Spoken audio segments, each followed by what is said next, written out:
예, 시청자 여러분 안녕하십니까. 안녕하세요. 마음 공부하는 소울닥터 김석범 원장님 나오셨습니다. 안녕하세요. 예, 원장님 요즘 뭐 병원에는 별일 없고 잘. 네, 열심히 하고 있습니다. 네.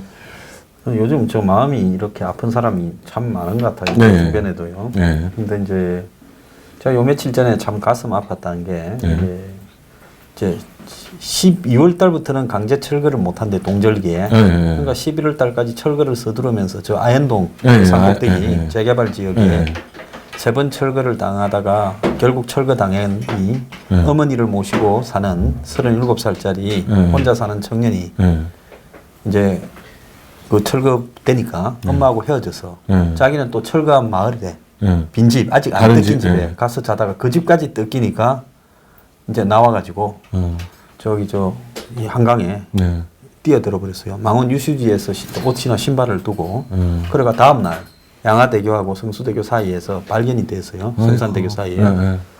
근데 이제 엄마가 이 꿈이 임대주택이라도 하나 받는 거다 이랬는데 자기 엄마가 이제 아들 장례식에서 막 이렇게 내 자식 죽었는데 이런 게 다 무슨 소용이 있겠느냐 필요 없다 하고 박원순 시장이 위기의식을 느껴서 급히 거기에 가고 했는데요.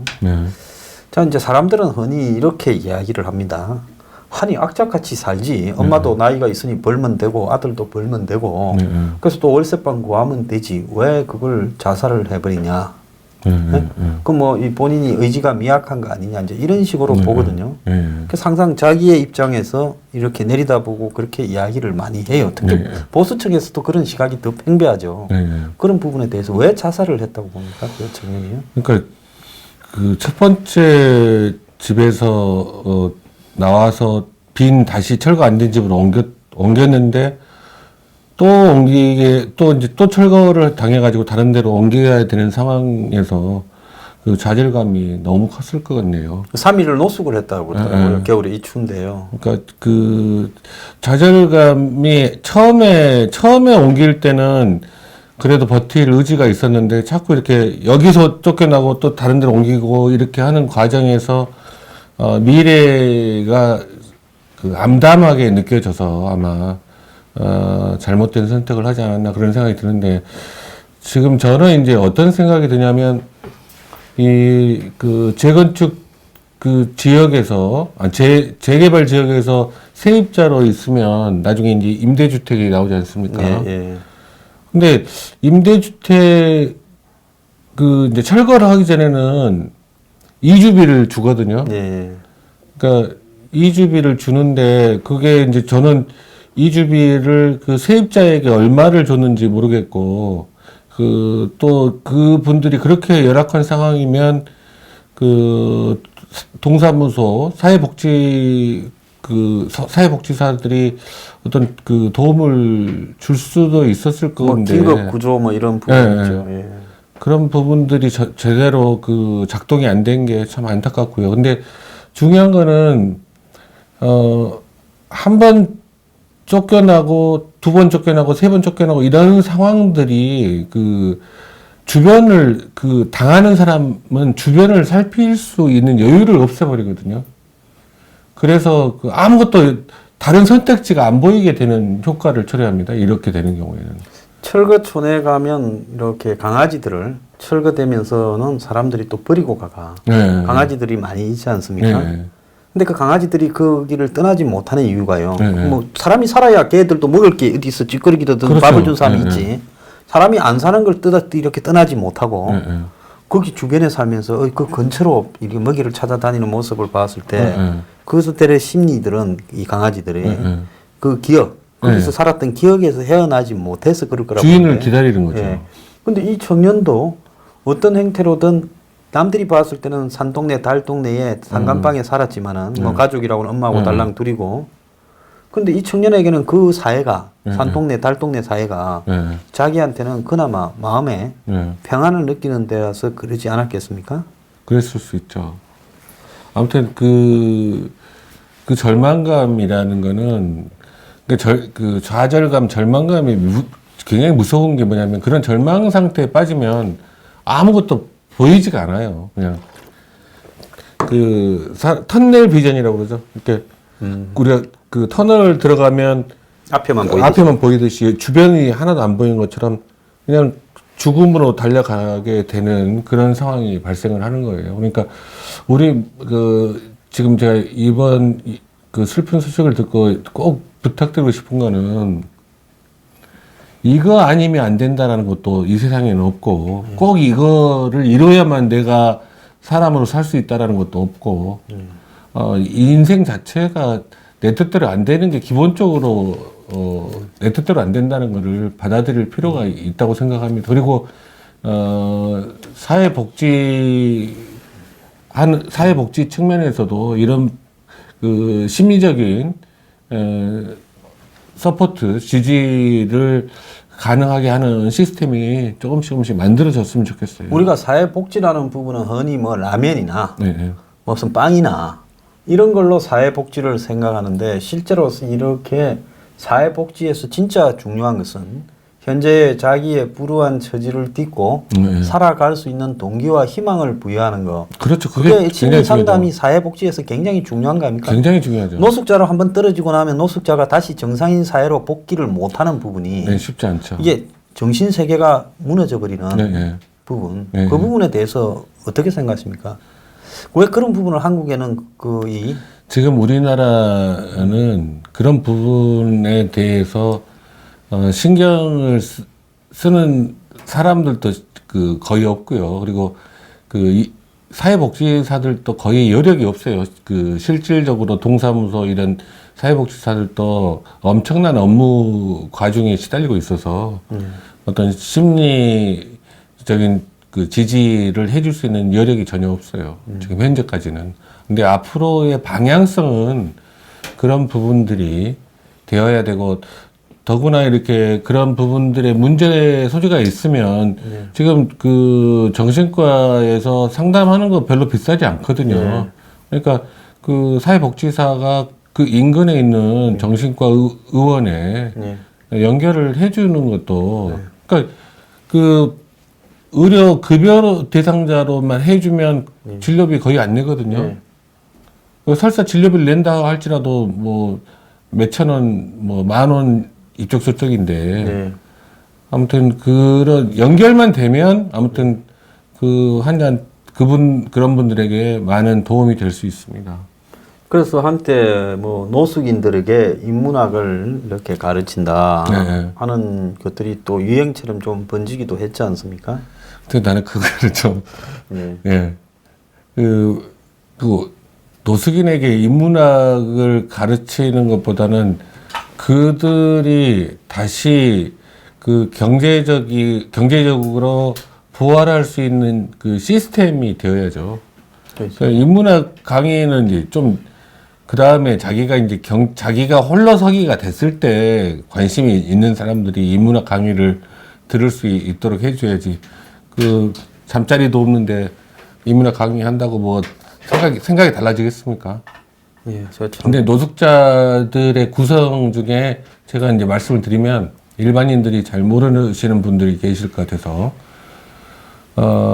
노숙자 분들 중에, 조현병 환자가 꽤 되고요. 그 다음에 간질도 좀 있었죠.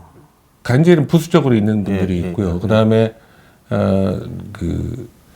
뇌 손상을 당한 치매 환자들. 그러니까 알츠하이머형 치매가 아니고 뭐 교통사고라든지 어떤 사고로 뇌를 손상을 당해서 그런 치매 환자들도 좀 있는 걸로 알고 있고, 근데 꽤 많은 퍼센트를 차지하는 게 제가 조금 전에 말씀드렸던 조현병 환자분들이거든요.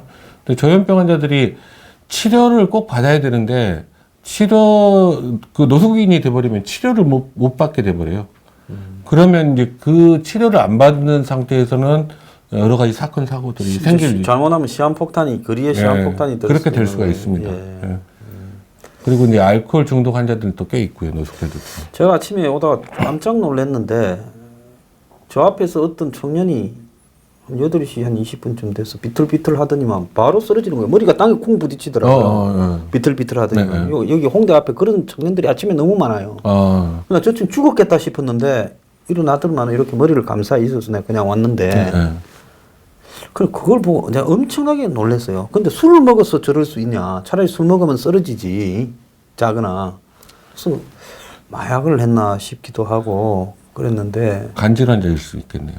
이 근처에 보면 아침에 새벽에 한 7시 되나 보면 8시 사이에 보면 그런 젊은이들이 굉장히 많아요. 클럽 같은 데서 밤을 보내고 나왔는데 술을 많이 우리도 술 젊었을 때 술을 먹었지만은 밤새워서 술 먹었다고 아침에 저렇게 비틀비틀 이렇게 하지는 않거든요. 또 요즘 뭐 클럽이라는 게 술만 먹는 데도 아니지 않습니까? 근데 그런 걸 보면 쓰러져가 있는 사람이 곳곳에 있는 걸 보면 마약을 하나 싶기도 하고 그러더라고요. 요즘 마약을 구하기가 그렇게 쉬워졌답니다, 우리나라가. 아주 지금. 대중화되었다 그러죠.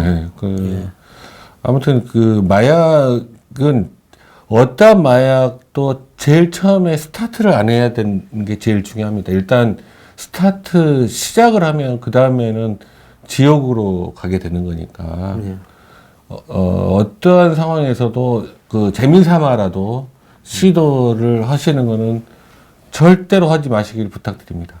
그러니까 사람이 살다가 이렇게 좀 힘들 때나 안 그러면 막 무료해지거나 건태로워지거나 뭐 또 정신적으로 불편한 일이 생겼을 때 마약을 해본 경험이 있으면 그쪽으로 빠지기가 십상이 되는 거죠. 그렇죠. 그거와 유사하게 이제 또 한 가지 더 이제 같은 계통인데 잠을 못 잔다고 수면제부터 시작하시는 분들이 있거든요. 쉽게 수면제 처방을 받아서 수면제 아무 데서나 쉽게 처방이 되니까. 근데 일단 수면제를 먹고 잘 잤다는 느낌이 들면 그 달콤한 매력에 취해서 거기서부터 수면제 중독이 시작되는 거거든요. 그 꼭 수면제라고 하는 게 아니더라도 그 뭡니까 무슨 멜라토닌은 그런 부작용이 없는데. 근데 그것도 중독성이 없습니까? 멜라토닌은 전혀 그런 거 전혀 없습니다. 없습니까? 전혀 없는데 문제는 이제 멜라토닌은 안전한데 그러니까 제가 잠을 못 주무시는 분들은 최선을 다해서 노력을 해도 잠이 안 온다 하면 그때는 정신과 의원을 꼭 가셔서 제대로 치료를 받으시기 바랍니다. 정신과에서는 수면제 처방을 극도로 자제하거든요. 정신과에 쓰는 약물들은 항불안제하고 항우울제를 쓰는데 항우울제를 꼭 쓰는 이유가 항우울제를 써야지 항우울제는 중독성이 없고 그다음에 수면 문제를 근본적으로 해결하는 데 크게 도움이 될 수 있습니다. 근데 이제 그 전에 이제 병원을 찾지 않아도 될 정도의 상황일 때는 웬만큼 잠 못 잤을 때는 약 먹고 해결해달라고 하지 마시고 아침에 일어나는 시간이 중요하거든요. 아침 자기가 항상 일어나는 시간이 6시면 6시, 7시면 7시 딱 알람을 맞춰놓고 새벽 1시에 잤든 새벽 2시에 잤든 새벽 3시에 잤든 무조건 그 시간에 일어나서 생활을 해야 됩니다. 그러니까 일어나는 시간이 중요해요. 잠드는 시간이 늦게 잤다고 늦게까지 자버리면 그런 것들이 불면증을 악화시키거든요. 저는 그래서 항상 일정하게 일어나요. 밤새도록 못 자도 일어나는데 요즘 이게 저 생방송 때문에 열이 좀 받아가지고 그래서 이제 어제 또 보니까 제가 또 방송을 하면서 또 이게 생방송으로 제가 막 좀 짜증을 내는 장면이 나갔다 해서 또 몇 사람이 또 저한테 또 비판을 좀 했더만요. 뭐 비판하면 뭐 이렇게 받아야죠. 저도 봤습니다. 그래서 또 나도 또 그거 보니까 남 사정도 모르고 좀 열이 많이 그렇죠. 받더라고요. 심지어 뭐 저기 뭐 밑에 사람을 노예처럼 다룬다. 뭐 문재인과 다를 바 없다 하니까 저 상처가 딱 오더라. 차라리 절만 나쁜 놈이다 하고 뭐 욕을 하지. 문재인하고 네가 뭐가 다를 바? 내 살다가 제일 심한 욕이라고 좀 생각을 했습니다. 그러니까 딱 어제 밤에 또 이게 지금 시스템이 잘 안 돌아가가 이게 밤에 어제 제가 아침에 와가지고 방송 3개 찍고 그다음에 생방 또 찍고 그리고 또 병원에 갔다가 저기 저 수서동에 있는 병원까지 갔다가 또 여기 와서 또 남은 방송 하나 찍고 그다음에 또 벨벨 특강 준비하고 벨벨 특강하고 벨벨 특강 끝나니까 또 이 생방송 시스템이 또 좀 그래서 그거 밤에 한 10시에 한 15분 이래까지 또 남아서 있다가 그래갖고 밤에 이제 가는데 나중에 벨벨 특강 마칠 때 되니까 사람이 너무 피곤하면 그렇습니까? 발음이 안 되더라고요. 아, 그렇죠. 머릿속에서 어떤 걸 전달을 하는데 그게 내가 발음이 이렇게 잘 안 되는 현상을 좀 이제 좀 경험을 했어요.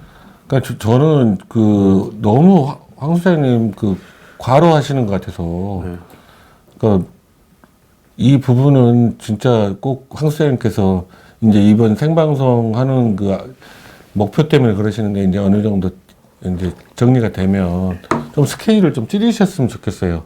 우리 시청자들이야 이렇게 계속 쉬지 않고 일해 주시니까 좋지만 우리 시청자 입장에서도 우리 황 소장님이 어느 날 갑자기 아파서 쓰러지셨다 그러면 그 뒤에 얼마나 힘들겠습니까? 시청자들 입장에서는. 제가 오늘 아침에 오니까 이제 어젯밤에 또 열이 받아가지고 또 피곤하고 저는 너무 피곤하면 또 잠을 깊이 못 자는 네, 거예요. 그렇습니다. 예. 그리고 자면서도 이거 너무 피곤해서 자다가 죽겠구나 싶은 정도로. 근데 오늘 아침에 딴 데보다 15분을 또 늦게 일어났어요. 야, 이건 15분 늦게 일어났는데 제가 뭐 몇 시까지 출근하라고 사장이 저를 두둑이 잡는 사람이 있는 것도 아닌데 또 후다닥 일어나가지고 씻고 보통 때처럼 또 나왔어요. 그러니까 제가 이게 저 일에 대한 좀 강박증이 있는 것 같아요. 평생을 가는 것 같아요. 평생을. 옛날에 대학교 MT에 가도 아침에 밤새도록 술을 먹고 좀 자야 될 건데 에이, 지금은 잘나니까 이제 2시간 1시간 남았다. 자면 일어날 건데 잠은 뭐하냐. 그래가 안 자고 뭐 강가에 가서 돌이나 던지다가 7시에 와서 또 설거지 해요. 그러면서 자고 있는 놈 보고 이제 투덜투덜 욕하면서 그렇게 이제 평생을 맨날 살았어요. 제가 평생에 뭐 남들 같은 직장 생활은 별로 안 했는데 옛날에 무슨 조그만 데 이제 내가 대표를 있었는데 그때도 보면 일이 잘 안 돌아가니까 사무실에 매트리스를 깔고 석 달을 퇴근을 안 하고 사무실에서 잤어요. 그래갖고 이거 일을 정상으로 돌리지 않으면 못 견디겠더라고요. 제가 일에 강박증이 있는 겁니까? 아니 그 강박관념이 있는 부분이 있지만 그게 이제 실제로는 일을 성취해내는 원동력으로 작동을 하기 때문에 그리고 그 강박관념이 있는 부분에 대해서 제일 중요한 거는 치료하느냐 마느냐 하는 부분은 본인이 불편해하지 않으면 치료 대상이 아닙니다. 본인이 불편해하고 너무 힘들어하면 그거는 치료 대상이 되고요. 근데 이제 제일 안 좋은 경우가 본인은 안 불편한데 주변 사람들이 불편한 경우가 있어요. 그런 경우는 조금 힘들 수 있는데 보통 제가 이제 황 사장님을 옆에서 자꾸 이제 여러 번 뵈면서 옆에서 느낀 거는 일에 대한 열정, 아무도 실제로 누가 시키지 않아도 내가 내 그 소명을 다 해야 되겠다는 그 열정이 대단하시고 그리고 그게 지금의 우리 황장수의 뉴스 브리핑을 이 자리에 올려놓지 않았나 그렇게 생각이 듭니다. 뭐 근데 제가 요즘 좀 많이 봐서 이런 게 아니라 옛날에 보면 지금 생각하면 하루에 1000명이 2000명을 볼 때도 그때도 열심히 했었죠. 나와서 매일 5개씩을 찍었거든요. 그러니까 좌파들이 그때는 좀 조롱하는 투로 글을 써놓은 것도 봤어요. 저 또라이 중에 하나 또라이가 있다. 저놈은 누가 뭐라는 것도 아닌데 별로 보지도 않는 걸 하루에 5개를 그냥 하고 주말엔 3개 해가지고 그냥 기계처럼 찍고 있는 저 무슨 놈 있다. 뭐 이렇게 좀 조롱을 하더라고요. 그래서 제가 보고 나 왜 이러는가 이런 생각도 한번 해봤어요. 근데 제가 그때 이렇게 뭐 유튜브를 제가 지금처럼 뭐 28만 명이 넘게 보고 뭐 1억 9천만 명이 가까이 가고 있다 이런 걸 생각을 한 적이 없었어요. 다만 안 하면 내가 그건 내 스스로가 좀 견딜 수가 없다 이런 생각이 들어서 이렇게 그게 큰 일을 이루어내는 원동력이죠. 그러니까 우리가 인간이 뭔가를 한다는 거는 하루하루 그 지루한 과정 속에서 꾸역꾸역 해 나간 사람만이 위협을 만들 수 있거든요. 저도 매일같이 아침에 일어나서 출근할 때 꾸역꾸역 병원 진료하러 가고 꾸역꾸역 그날 하루 종일 진료하고 그렇게 삽니다. 그러면서 가끔 내가 좀 이렇게 환자분한테 좀 소홀한 부분이 있었다는 느낌이 들면 또 그때는 굉장히 고통스러워요. 근데 그런 고통들이 또 그 나를 교정하는 효과가 있어서 또 다 그 다음 환자분들한테는 더 열심히 진료할 수 있게 하는 힘이 되고 그러니까 제가 마음 공부를 평생 해야 된다는 이야기가 우리는 끊임없이 죽는 순간까지 계속 자기를 고쳐 나가고 해야 되는 과정에 있거든요. 인간이란 게 신이 아니고 인간이라는 거는 항상 부족할 수밖에 없기 때문에 꾸역꾸역 우리 모두 같이 꾸역꾸역 마음 공부합시다. 예, 그래서 네. 참 뭐 딴에는 이제 생방을 이렇게 네. 안 하냐. 네. 내가 그래도 내가 내 페이스로 가는데 네. 해야 되겠다 하는 게 저는 자극을 하면 네. 못 참거든요. 네. 황장수는 저 생방할 이 자질이 안 될 것이다. 아니면 생방을 하면 곧바로 대형 사고를 칠 거다. 아니면 시청자들하고 생방하면서 맨날 댓글 갖고 싸움질 할 거다. 성질이 들어와서. 나는 너무 잘하실 것 같은데. 이래서 제가 너희들이 그런다면 내가 한번 하지. 네. 이렇게 된 겁니다. 네. 또 뭐 한다 하면 뭐 다 틀어서 또 네. 좋은 걸로 하지. 네. 적당히 카메라 하나 꼽아놓고는 못해요. 네. 근데 좋은 걸 이렇게 다 사서 했는데 이게 어느 날 하려니까 안 돌아가고. 좋은 거는 복잡해요. 네, 복잡하죠. 전 사실은 뭐 그냥 단추 하나 누르고 해야 되는데 요즘은 기계가 너무 다 복잡해졌어요. 근데 제가 또 안 하던 일은 절대로 안 하거든요. 그래서 나는 말만 잘할 수 있어요. 그런데 그걸 갖다 할 수 있는 부분이 또 안 되고 시스템이 안 받쳐주지. 그러니까 그걸 좀 개선하려는데 개선이 되기는 그냥 또 안 돌아가지. 그러니까 이제 그럴 때는 솔직히 말하면 이게 평정심을 넘어서는 엄청난 일이 스트레스. 되지 않는 그 스트레스. 그게 엄청난 아주 스트레스죠. 이루 말을 할 수가 없어요. 예. 근데 이제 그래도 그 우리 저는 솔직한 얘기로 그 황 소장님이 누구보다 더 생방송을 이제 좀 익숙해지시면 누구보다도 더 잘 진행하실 거라고 생각합니다. 실제로 생방송 경험 엄청나게 많으시잖아요. 그 종편들이 다 생방송인데. 그러네요. 뭐 몇천 번 나갔네요. 생각해 보니까. 예. 그래서 자 성질이 좀 있는데요. 어제 이제 또 그런 또 이걸 끌더라고요.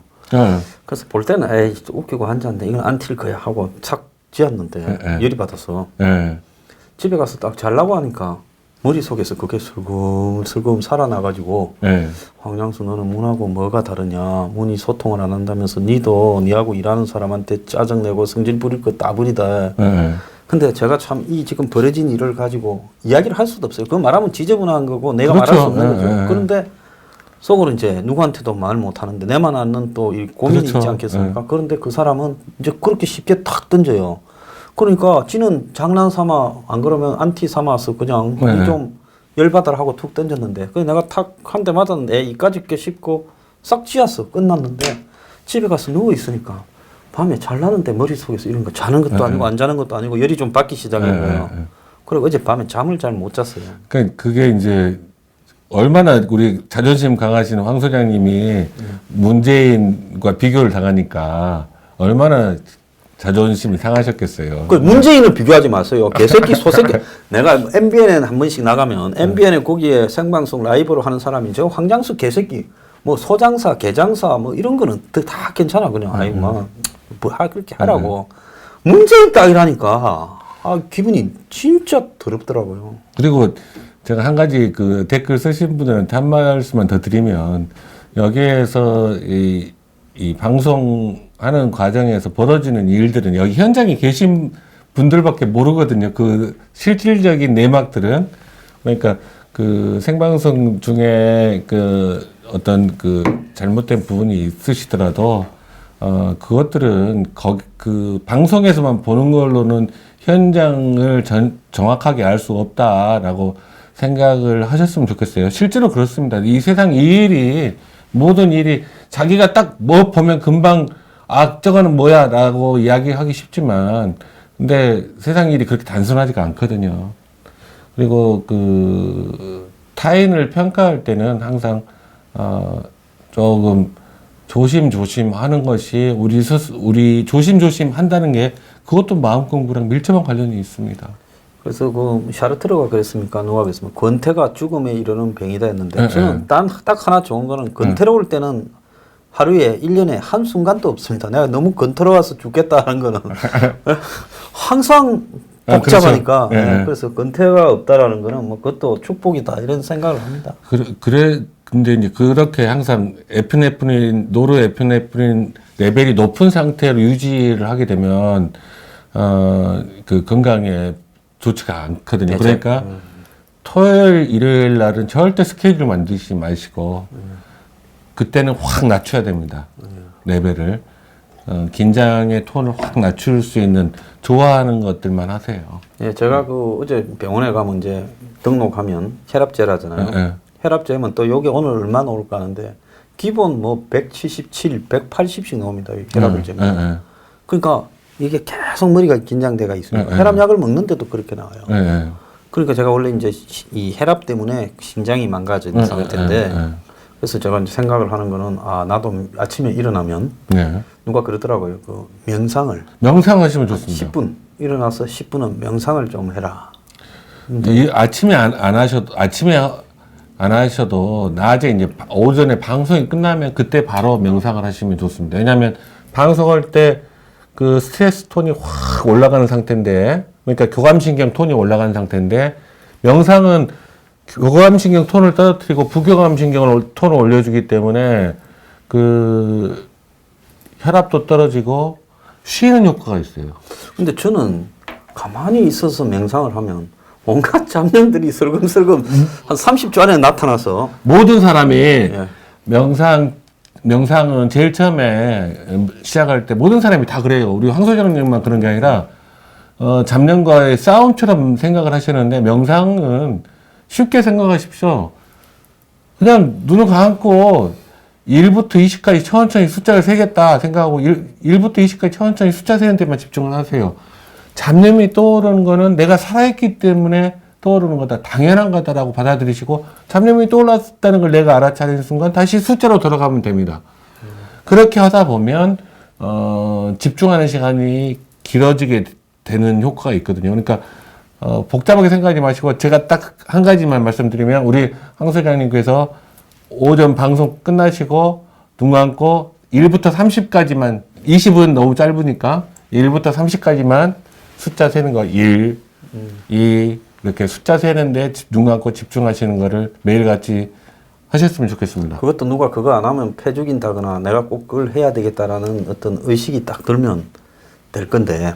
이제 그렇게 의식을 가지셔야 돼요. 왜냐면 혈압이 그렇게 높으면 제가 이제 염려하는 게 혈압이 높아서 콩팥이 망가질 정도였다면 혈압이 계속 높은 상태로 유지되면 뭐가 또 망가지냐면 심장이 망가집니다. 아, 심장이. 네. 왜냐하면 심장이 일을 많이 하게 되는 거잖아요. 압력을 세게 올려야 되니까. 그러니까 그 심장의 부담을 줄여주기 위해서도 꼭 명상을 하셨으면 좋겠습니다. 근데 저는 옛날에 공부를 할 때도 고3이나 이럴 때도 음악을 틀어놓고 시끄러워야 공부가 잘 되고 요즘도 명상을 하더라도 뭐 음악을 헤드폰으로 끼고 듣고 이래야 그냥 걱정거리가 좀 있고 좀 마음이 편안해지지. 조용하면 그러면 그거를 꼭 조용해야 된 명상은 조용한 가운데서 만 하는 게 아니라 시끄러운 데서도 얼마든지 명상을 할 수 있고요. 그렇습니까? 길을 걸어가면서도 할 수 있고 또 어떠한 상황에서도 명상은 다 가능합니다. 그래서 이제 불교에서는 무주열반이라는 이야기가 거기서 나옵니다. 아무곳 어디에도 머무르지 않은 열반. 그건 뭐냐면 이 사람이 걷고 행하고 말하는 가운데서도 어느 정도 명상 상태와 유사한 상태가 유지된다는 이야기거든요. 그러니까 명상을 거창하게 생각하지 마시고 예를 들면 걷는다 그러면 왼발, 오른발, 발바닥에 닿는 흙의 느낌을 느끼면서 걸으면 그게 명상입니다. 그리고 예를 들면 요즘은 그 앱 어플리케이션, 우리 스마트폰의 어플리케이션에 명상 어플리케이션 굉장히 많아요. 아무거나 하나 다운 받으셔서 그거 들으면서 명상하셔도 되고요. 알겠습니다. 네. 자, 오늘 이상하게 방송을 하다 보니까 네. 제 문제 치료 상담처럼 되어버렸습니다. 자, 그 우석군 사건이 하나 있는데 광주 출신이시지 않습니까? 윤장현 전 광주시장이 그때 갑자기 나는 더 이상 출마 안 한다고 쏙 주저앉았어요. 이 양반 왜 저럴까 생각했는데 이제 그게 풀렸어요. 이제 어떤 사기꾼 여자가 전화해서 노무현 전 대통령의 뭐 자녀가 네. 사고를 크게 쳐서 돈이 하나도 없어서 수습하려면 돈이 필요하다 해서 네. 4억 5천을 주고 네. 또 혼외 자라고 해서 네. 취직도 시켰어요. 취직도 하나가 아니고 둘을 아, 둘이나 시켰어요? 네, 아들 딸을 그 사기꾼의 아들 네, 딸을 네. 취직시켜 줬는데 계좌에서 계좌로 일을 보내요. 네. 그리고 통화도 했어요. 그 네, 사기꾼 네. 여자하고 권양숙 네, 씨를 자처하는 여자하고 네. 그래서 이 양반이 나중에 사기 당하고 뭐 이 사기 내용이 이런 거니까 어디 가서 말도 못하고 은행에 대출 받아서 줬다가 이제 뭐 좀 조용히 있다가 네. 이게 이제 알려지기 시작하면서 네. 조사가 들어가고 하니까 이제 기소될 거라고 뭐 이렇게 이야기까지도 나오면서 본인이 또 언론에 이제 틀어놓고 이야기를 했는데 노무현을 지켜야 된다. 뭐 언제 자기 보고 노무현 누가 지켜라고 강압을 했습니까? 그 흔히 그러니까요. 생각하자면 공천 받으려고 아 이거 도와주면 공천은 또 될 수도 있겠구나. 뭐 그런 부분에서 기대를 하고 저러는 거 아닌가 하는 그런 또 상상력을 불러일으키죠.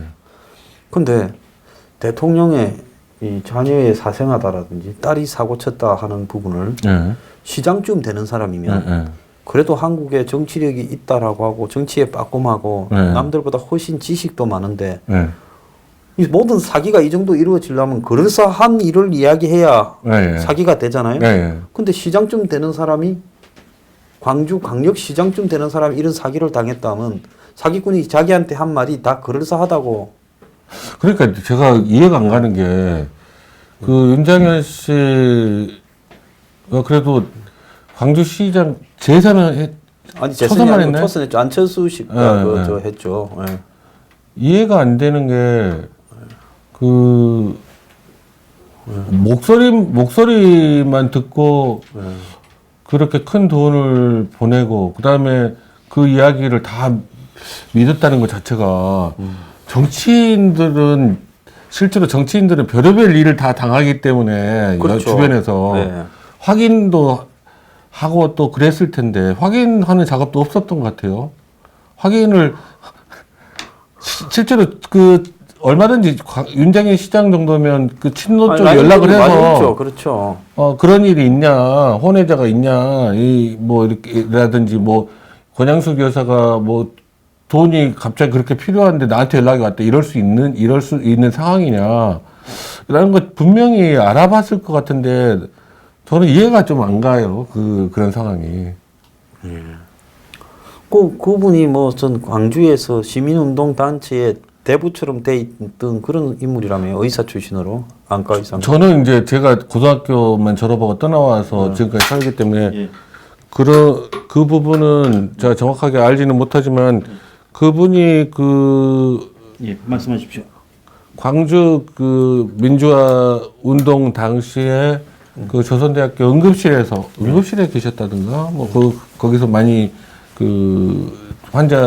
다친 환자들 치료했었던 이야기까지 들은 것 같아요. 근데 다른 부분은 제가 잘 모릅니다. 그래서 저쯤 되는 인물이 전화 한 통을 받고 4억 5천을 보내고 또 자녀 둘이를 광주 뭐 관련 산하단체나 이런 데 기관에 취업을 시키고 저렇게 걸려들었다라는 거는 이 뭡니까? 그때 공천에 대한 저분이 이제 안철수 쪽의 부분으로 민주당의 후보로 돼가지고 그때 새정치민주연합 때 2000 그러니까 그렇죠.